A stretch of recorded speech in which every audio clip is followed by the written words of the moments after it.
Chains clinked. Light scraped marble. The city went on, indifferent. He had once feared Galilean waves. Now he walked through a capital that could drown anything. Guards carried polished spears. He steadied himself, breath in, breath out, the name he had been given, the name he had been called. Peter, rock, sat strangely on a man who had stumbled. He remembered the courtyard's cold, the rooster's note, the turn of his teacher's head. Shame had been heavier than any chain. Yet the one he denied fed him on a beach with a charcoal fire and fish. 3 questions for 3 denials. Do you love me? Then feed them. That permission became a life, house to house, prayer to prayer, city to city, the story passed. Authorities counted the story dangerous. It insisted the crucified one lived and ruled, not Nero, not the gods. Rumors clung to the emperor, a fiddle over fire, gardens lit by human torches, a palace with halls as long as envy. When blame began its hunt after the fire, it found Christians, scattered, easy to name. Tradition says Peter started to leave and turned back after seeing the Lord on the road, Quo vadis? And hearing, I go to be crucified again. He reversed course toward his own cross.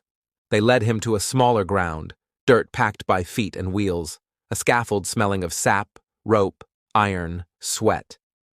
The executioners worked their rhythm, measure, tie, hoist, nail. They did not dislike him. Dislike was a waste. Peter asked them to turn the cross. Upside down, he said, not daring equality with his Lord. A cross is a lever. Gravity does the rest.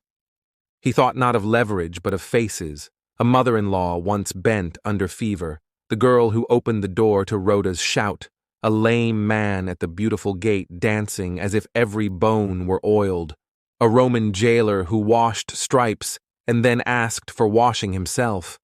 He thought of the rooftop in Joppa, a sheet lowered by corners, the voice that insisted, what I have made clean, do not call unclean. The voice opened a door wider than any gate. The world had become bigger than his fear. They stripped him to a tunic and offered sour wine he refused. Above, a pale blue cut the clouds. A soldier asked whether Jesus had really walked on water. Peter said yes. The water moved for him only when he moved toward a voice. He smiled at sinking and the hand that caught him. They stretched him along the wood. He closed his eyes and saw a lake fold into hammered metal under sun. The first iron bit through skin like a truth admitted too late. Pain arrived as fire, then as map. Fingers, wrist, the nerve to the shoulder, a spark behind the teeth. He breathed through it, thinking of the 3 answers on the beach. Somewhere a woman wept. A man said, "Hush, this is Rome." The executioners talked about work. They looped rope, took strain, and overturned the shape. The world inverted. Blood rushed to his head. Peter's lungs labored. Vision narrowed to dirt and a soldier's sandal. Upside down, he found the beat of prayer. Not only words, but the habit grown since the rooster and dawn. He thanked the one who had not let failure be the last sentence.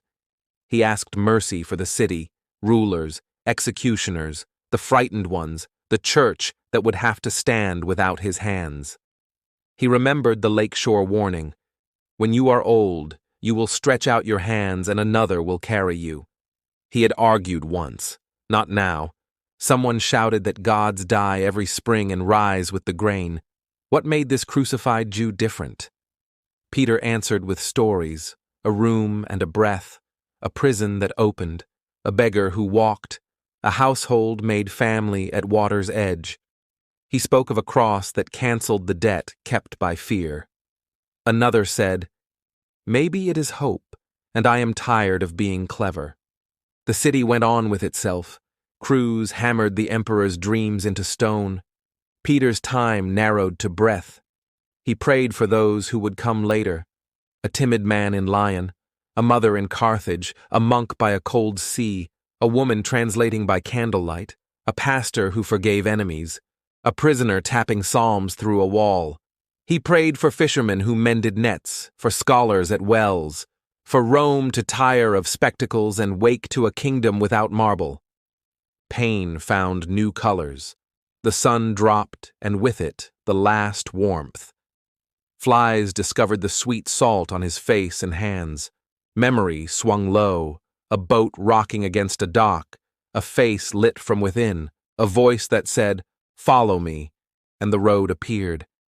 He remembered a charcoal fire and forgiveness. He remembered many languages in Jerusalem and the way fear melted when love took the room. Night leaned in. Oil lamps stitched a curve. A child slipped a fig and ran. The vendor pretended not to see.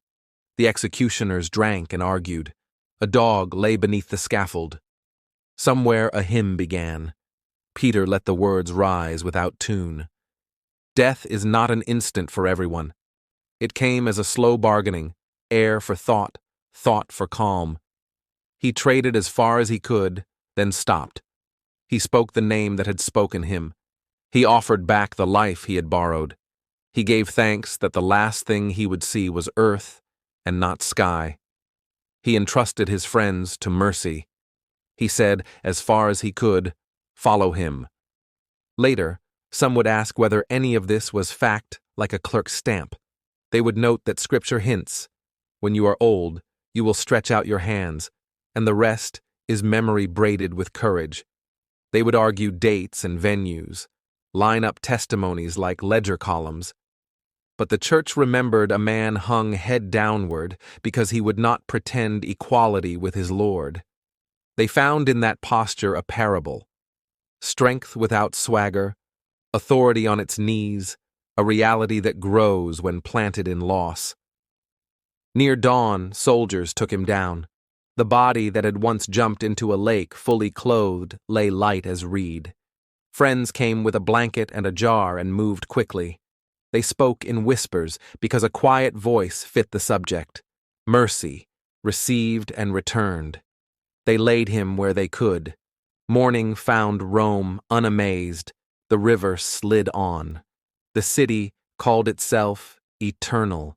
Yet the memory of that upside-down cross refused to flatten into rumor. It offered a grammar for courage. If the least are greatest, down is the first direction of love. It reminded them that power would try to translate witness into sedition, and that the answer would look like foolishness, prayer, bread, washing feet, refusing to curse the hand that nails. It said the world can be turned right side up only by those who accept being turned upside down. It taught leaders to wear their names lightly, to feed rather than feed upon. And in that memory, the church learned to read the world differently. Not by the shine of Rome, but by the weight of mercy. It learned to count victories by healings and reconciliations, to keep its ledgers in bread and water and names. When power thundered, they answered with patience. When they were mocked, they answered with songs. When they were scattered, they planted. A fisherman's ending became a map for beginnings. Thank you for listening to Divine Crime. Subscribe for more true stories from the most dangerous book ever written.